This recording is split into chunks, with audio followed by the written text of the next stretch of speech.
22 онд бол бид нэр улсын төсвийн хөрөнгөөр бол одоо батлагдсан ажил бол байхгүй. Аймгийн орон нутгийн хөгжлийн хангаар бол ёлын бомын усыг бол хоёр багийн ард иргэд ашигладаг тийм ус байдаг. Тэр усыг бол бидний сайд дотроос гаргаж гадшаад тал руугаа гараад тийм нэг ажлыг төлөвлөсөн байгаа. Орон нутгтаа бол ах үйлчлэгийн төвийг барихаар төлөвлөсөн. Давсан орлогоор мөн багийн застарга нэрийг унаажуулна. 5 багийн застарга байгаль орчин улсын байцаагч тэгээд цагдаа нарыг бүгдийг унаажуулахаар төсвөлсөн байгаа.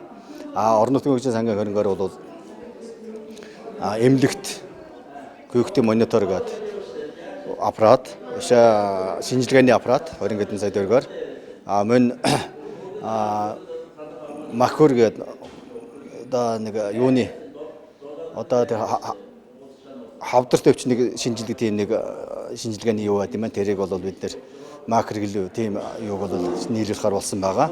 Ингээд дунд сургууль дээр бол сургуулийн дотор байрны хатуу зөөлөн нэдлийг солих, цэцэрлэг дээр бол бас хатуу зөөлөн нэдлийг солих, мөн цэцэрлэгийн гадна дотн камержуулах, багш нарыг компьютержуулах гэдэг иймэрхүү ажлуудыг бол кихаар төлөвлөсөн ажиллаж байна.